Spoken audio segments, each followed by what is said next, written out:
For 8 years, the boy touched his ear, every single day, sometimes gently, sometimes frantically, like he was trying to claw something out that no one else could see. His father noticed. The doctors noticed. They all said the same thing. Nerve damage, congenital, irreversible. Nothing we can do. His father spent 60 billion won, over $50 million, flew across 3 continents, and begged the world's most brilliant specialists to look one more time. They all shrugged, took his money, and told him to accept reality.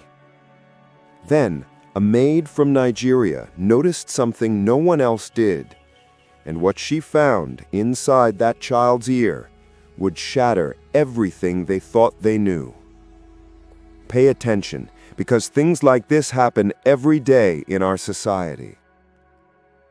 Kang Jae-won was a billionaire. Not the kind who flaunted wealth, but the kind who owned it so completely that even his silence commanded empires. CEO of Hansong Pharmaceuticals, a company that manufactured hope in pill form for millions. Private estates, helicopters, investment portfolios that could fund small countries. But his 8-year-old son, Hyun-woo, was born deaf. 8 years old and never heard a single sound. Not his father's voice, not music, not laughter, nothing. Jae-won tried everything. Johns Hopkins in Baltimore, the Mayo Clinic, Tokyo University Hospital, specialists in Switzerland who charged $15,000 just to walk into the room. They ran MRIs, CT scans, genetic tests, auditory brainstem response tests. All of them said the same thing: irreversible, congenital, sensory neural hearing loss. Accept it, move on. But Jae-won couldn't accept it, because Hyun-woo was all he had left. His wife, Mi-sun, died giving birth to that boy, hemorrhaged on the operating table while Hyun-woo took his first silent breath. So Jae-won kept searching, kept spending, kept praying to a God he wasn't sure was listening anymore. What he didn't know was that the answer wasn't coming from a hospital. It was coming from the woman he'd just hired to clean his floors. Welcome, best friends. It's Onyx, aka Afro Tales.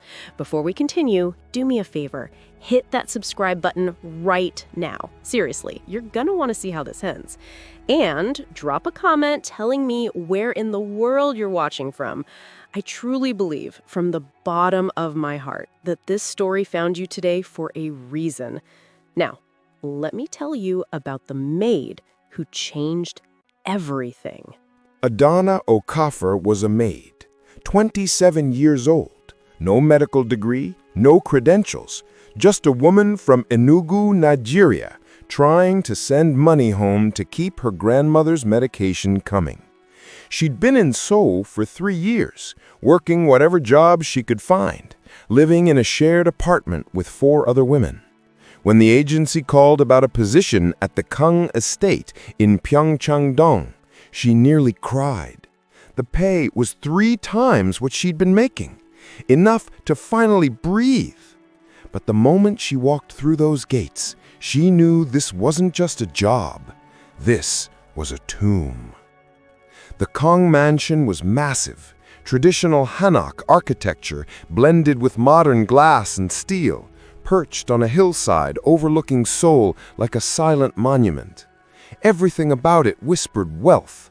Marble floors, hand-carved woodwork, art that belonged in museums. But it was the silence that struck Adanna first. Not peaceful silence, suffocating silence, like the house itself was holding its breath. Mrs. Choi, Soon-hee, the head housekeeper, gave her the tour with all the warmth of a prison warden. You are not allowed to speak to the young master. No eye contact with Mr. Kang. Do your job. Clean, stay invisible. Collect your paycheck. Understood?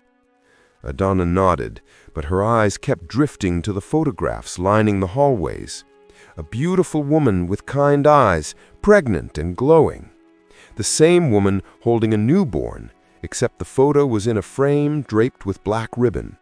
Mi-soon, Hyun-woo's mother, gone before her son ever heard her say his name. Adanna met Hyun-woo on her second day. She was cleaning the library when she saw him sitting cross-legged on the floor, surrounded by colored pencils and drawing paper. He was small for 8, delicate features like his mother, dark eyes that seemed too old for his face. He was drawing birds, dozens of them, eagles, sparrows, cranes, all in flight, all with their beaks open like they were singing. She watched him for a moment, then smiled. He glanced up, met her eyes for half a second, then looked away. But as he returned to his drawing, his hand drifted to his right ear. He touched it, winced, pulled his hand away, then 30 seconds later touched it again. Adanna's chest tightened. She'd seen that gesture before. She just knew she'd seen that somewhere. Mrs. Choi appeared in the doorway like a shadow. "I told you not to interact with him." "You were just leaving." Mrs. Choi's voice was ice. "Mr. Kang doesn't need staff giving his son false hope. The boy is deaf. That's final." Mrs. Choi didn't understand that help could come from anywhere, and it is never wise to look down on anybody. Adanna bowed her head and left. But that night, lying in her cramped apartment, she couldn't stop thinking about Hyun-woo's hand drifting to his ear, about the wince, about the way he touched it like something was wrong. It reminded her of her cousin, Chidi, back in Nigeria. Chidi had been deaf for 6 years. 6 years of silence, of special schools, of their family grieving a loss that wasn't a loss at all, until a nurse at a free clinic in Enugu finally looked inside his ear and pulled out a mass of compacted wax and debris the size of a marble. Chidi heard instantly. The little boy cried for an hour straight, just listening to his own voice. What if, Adanna thought, what if? Her mind was full of questions, but the fear of losing her job and getting into the blacklist of the dangerous billionaire scared Adanna like there was no tomorrow. The job meant a world to her, and losing it wasn't an option. However, over the next 2 weeks, Adanna found small ways to connect with Hyun-woo. She left an origami crane on his desk. The next day, it was sitting on his windowsill, carefully preserved. She learned basic Korean Sign Language from YouTube videos late at night, her eyes burning from screen fatigue. One morning, she signed "hello" to him as she passed his room. His eyes went wide. He signed back. A small smile crept across his face, the first she'd seen from him. They developed their own language, half KSL, half gestures they invented together. He'd show her his drawings. She'd show him photos of Nigeria on her phone, her grandmother's smile, the red dirt roads of Enugu, the markets bursting with color. He was fascinated. He pointed to her grandmother and signed a question she didn't understand at first. Then she realized. He was asking if Adanna's mother was alive. She shook her head. He nodded slowly, touched his chest, then pointed to a photo of Mi-soon on his desk. "Same," his eyes said. "Same." But through it all, Hyun-woo kept touching his ear, and the touches were getting more frequent, more urgent. Mrs. Choi caught them in the garden one afternoon, Hyun-woo giggling silently as Adanna showed him a video of Nigerian kids dancing. The housekeeper's face went red. "This ends now. You're here to clean, not to play teacher. Mr. Kang's pain is deep enough without you reminding him of what his son will never have." "I'm just being kind," Adanna said quietly. "Kindness here is cruelty. You don't understand what that boy represents to this family. Every time Mr. Kang looks at him, he sees his wife's death. Don't make it worse." But Jae-won had been watching. From his office window, he'd seen his son laugh, actually laugh, shoulders shaking, head thrown back in joy even if no sound came out. He hadn't seen Hyun-woo smile in 6 months, maybe longer. The boy had become a ghost in his own home, and Jae-won had let it happen because looking at his son hurt too much. Hyun-woo had Mi-sun's eyes, her smile, and every time Jae-won tried to connect, all he felt was the crushing weight of what he'd lost. His assistant knocked on the door. "Sir, Dr. Yoon called again. He wants to schedule another round of auditory nerve therapy." Jae-won stared at the treatment invoice on his desk. 50 million won for the last session. He'd been paying Dr. Yoon Ta-sung for 8 years. The man was a consultant for Hansung Pharmaceuticals, one of Seoul's most respected ENT specialists. If anyone could help Hyun-woo, it should be him. "Book it," Jae-won said. "What's another 50 million when I've already spent billions?" 3 weeks after Adanna started working at the estate, everything changed. She was cleaning the second-floor hallway when she heard a thump from Hyun-woo's room. It was muffled, heavy, and wrong. She dropped her cleaning cloth and ran. The door was ajar. Hyun-woo was on the floor, curled into a ball, clutching his right ear with both hands. Tears streamed down his face. His mouth was open in a silent scream. Adanna's heart stopped. She dropped to her knees beside him. "Hyun-woo, Hyun-woo, look at me." She pulled his hands away gently. His ear was red, hot to the touch. He was sobbing, desperate, and pointing at it like he was begging her to make it stop. She ran for Mrs. Choi, who immediately called Jae-won. He arrived within minutes, still in his suit from a board meeting, and scooped Hyun-woo into his arms like the boy weighed nothing. Adanna tried to speak. "Sir, please, if I could just look." "You're a maid, not a doctor," Jae-won said, his voice sharp with fear. "Step back." They rushed Hyun-woo to Dr. Yoon's private clinic. Adanna was left standing in the hallway, her hands shaking, her mind screaming. She knew, deep in her bones, she knew what was wrong, but no one would listen to her. Why would they? She was nobody. That night, she couldn't sleep. She sat on her apartment floor with her laptop, searching. Child deaf, but touches ear frequently. Ear pain, but diagnosed as nerve damage. Misdiagnosed deafness. The results came flooding in. Medical journal articles, forum posts from desperate parents, case studies. One article made her breath catch. Misdiagnosed congenital deafness due to impacted cerumen and debris. A case study of bilateral auditory canal obstruction. The symptoms matched Hyun-woo exactly. Frequent ear touching, pain episodes, diagnosed as congenital without otoscopic examination. She found a forum post from a mother in the Philippines. "They did 4 MRIs on my son. 4. Never once did a doctor actually look inside his ear with a scope. They just assumed nerve damage because he was born not responding to sound. Turns out he had a massive blockage from an untreated infection as a newborn. When they finally removed it at age 9, he heard instantly. 9 years stolen because no one checked." Adanna's hands trembled as she typed a message to her grandmother on WhatsApp. What if they never actually looked inside his ear? Her grandmother's response came minutes later. "Then you know what you have to do, my child." "Grandma, I could lose my job, my visa. They could have me arrested." What did Queen Esther say? "If I perish, I perish." That boy needs you, and God didn't bring you to that house by accident. Adanna closed her laptop and prayed. Not a polite prayer, a desperate one.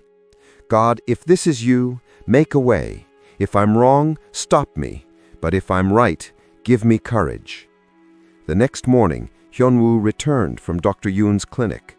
Mrs. Choi told the staff it was just a headache. They'd given him pain medication. Nothing serious. But Adanna watched Hyun-woo walk past her in the hallway, and he was still wincing, still touching his ear when he thought no one was looking. Nothing had been checked. Nothing had been done. She made her decision, a decision that would brutally change everything.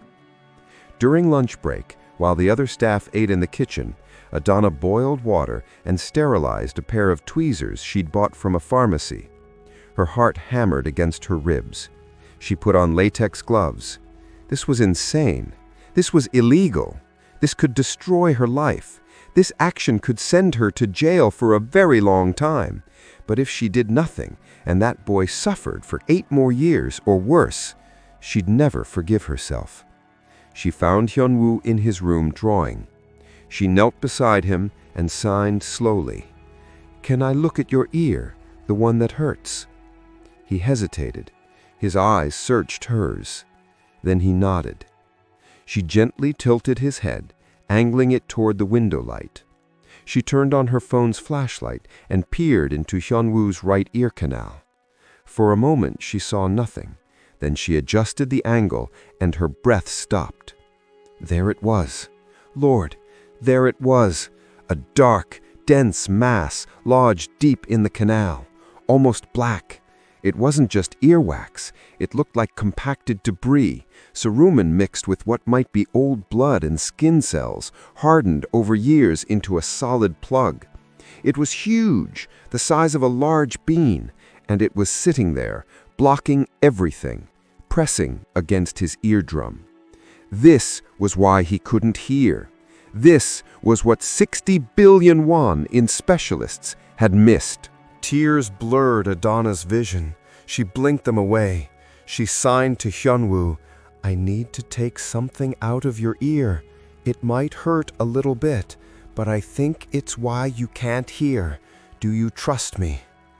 Hyun-woo looked at her for a long moment, then he nodded. She positioned him on his side, his head braced against the pillow. Her hands were shaking so badly she had to stop and breathe. "God, guide my hands, please." She picked up the sterilized tweezers, leaned close, peered into the canal. The mass was right there. She could see the edge of it. Slowly, carefully, she inserted the tips of the tweezers. Hyun-woo whimpered but stayed still. She whispered in Igbo, "Chineke, nyerem aka." God help me. She gripped the edge of the mass. It was hard, compacted. She applied gentle, steady pressure, pulling outward. It barely moved. She adjusted her angle, tried again. Hyun-woo's breath hitched, but he didn't pull away. "Come on," Adanna prayed. "Come on." She pulled again, firmer this time, and felt it shift. The mass began to slide, bit by bit. She kept steady pressure, her whole body tense, and then, with one final careful pull, it came free. The plug was massive, dark and waxy, streaked with old blood, dense as a stone. She stared at it, horrified and awed.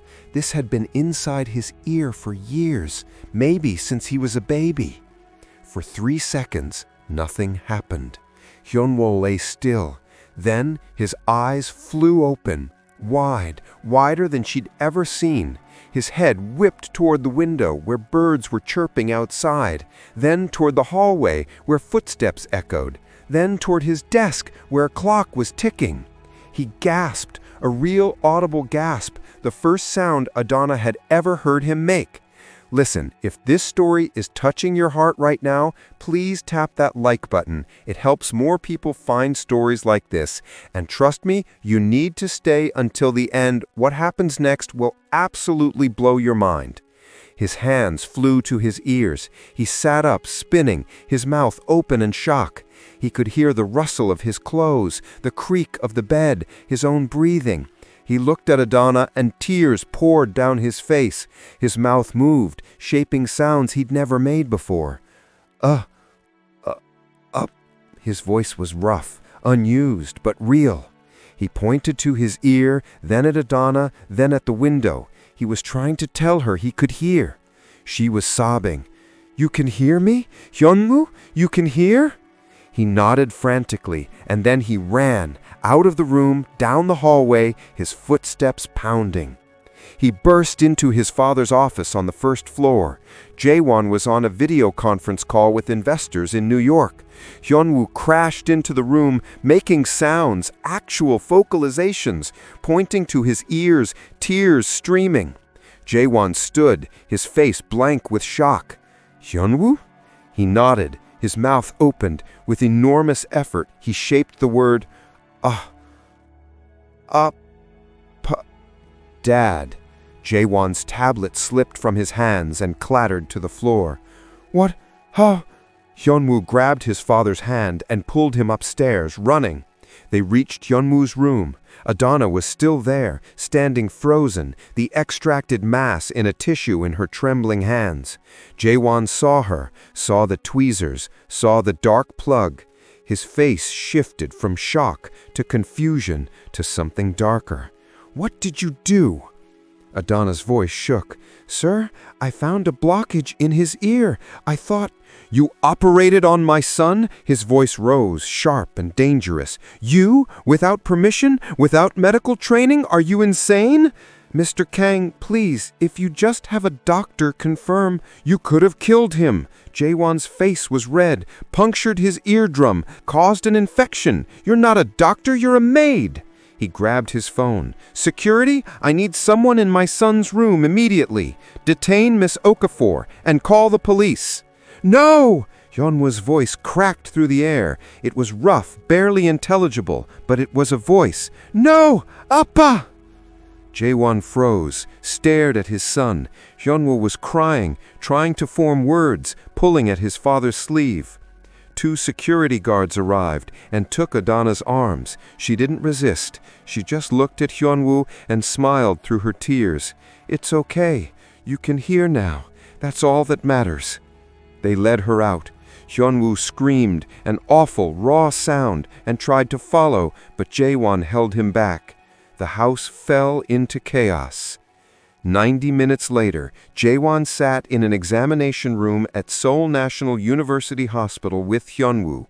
Dr. Kim Ji-hye, the head of the ENT department, had examined his son's ear with an otoscope, run hearing tests, performed tympanometry.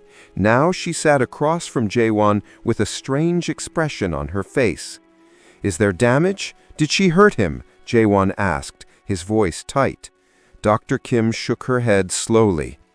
"Mr. Kang, your son can hear." "That's impossible." "His tympanic membrane is intact. There's minor inflammation from the extraction, but no perforation, no permanent damage. And his auditory nerve is functioning perfectly." She held up the mass Adanna had removed, now in a specimen container. "This is a compacted ceruminous plug with debris. It likely formed over years, possibly from an untreated ear infection in infancy. It completely occluded his external auditory canal." Jae-won felt the room tilt. But every specialist said his deafness was congenital, irreversible. "Mr. Kang, may I access Hyun-woo's full medical records?" He authorized it immediately. Dr. Kim pulled up the files on her computer, scrolling through years of reports. Then she stopped. Her face went very still. She turned the screen toward Jae-won. It was a scan from 5 years ago. St. Mary's Medical Clinic, Dr. Yoon Tae-sung's facility. And there, in the clinical notes, clear as day, dense ceruminous obstruction noted in right external auditory canal. Recommend manual extraction under light sedation. Follow-up scheduled. The date, February 14, 2020.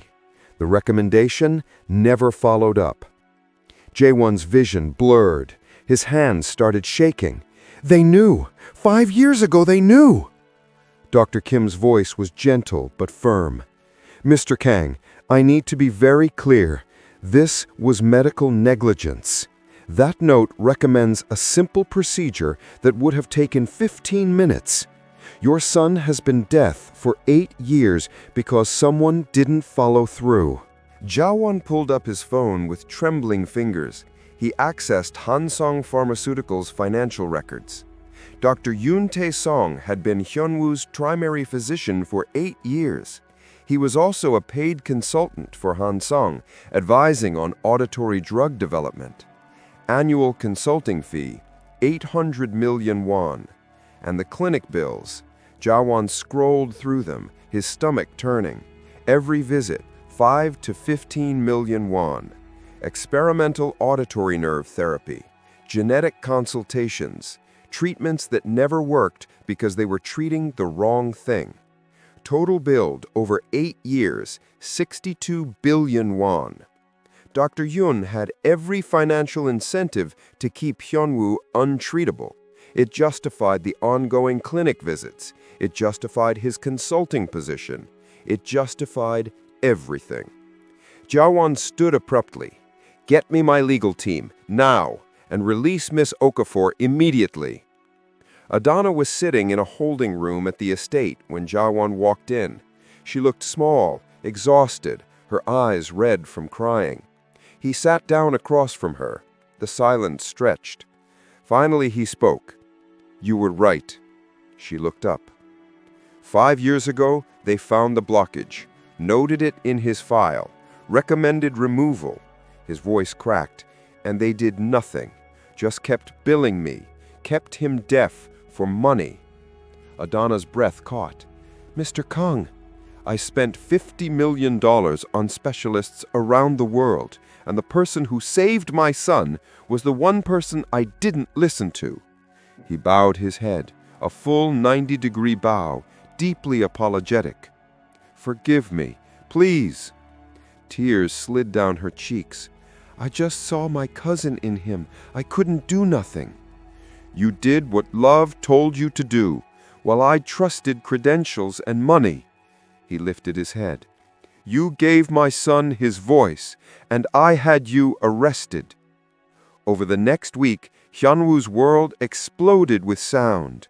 He heard rain for the first time and ran outside, spinning in it, laughing, a real laugh that echoed through the estate. He heard music and cried during a piano piece his mother used to play. He heard his father say, "I love you" for the first time, and signed it back, then whispered, "Saranghae." Adanna was there for all of it. She'd been asked to stay, not as a maid, but as Hyunwoo's companion while he adjusted. And every day, Jae-won watched her with his son and felt something shift in his chest. One evening, he found her in the garden. "I need to ask you something." She turned. "Yes?" "My legal team wants to keep this quiet, the negligence, the fraud. They say a scandal will hurt Hansung's stock price." Her face fell. "So you'll protect them?" "That's what they advised. But I fired Dr. Yoon this morning, filed criminal charges, and I'm holding a press conference tomorrow to expose everything." Her eyes widened. Jae-won stepped closer. "I don't want you to work for me, Adanna. I want you to stay as the woman who gave me everything back, my son's voice, my hope, my reason to believe in miracles again." "Mr. Kang, I'm just—" "You're the bravest person I've ever met." Footsteps. They both turned. Hyunwoo stood in the doorway, his voice small but clear. "Adanna, stay?" She looked at the boy, then at his father. "Yes, I'll stay." Jae-won stepped forward and gently wiped a tear from her cheek. "Thank you for seeing what I couldn't." He leaned in. She didn't pull away. Their lips met, soft and tentative, and for the first time in 8 years, Kang Jae-won felt whole. Hyunwoo giggled, a bright, beautiful sound. They broke apart, laughing. The three of them stood there in the garden, and the house that had been silent for so long was finally, blessedly full of sound. Some miracles, it turned out, were just the beginning. Blessings can come into your life in ways you never expected, so keep hope alive. Thank you for watching till the end. You're the real MVP. And before you go, do yourself a favor and watch my other stories on my channel. You won't regret it. See you in the next one, and remember, some miracles are just the beginning. Thank you for watching.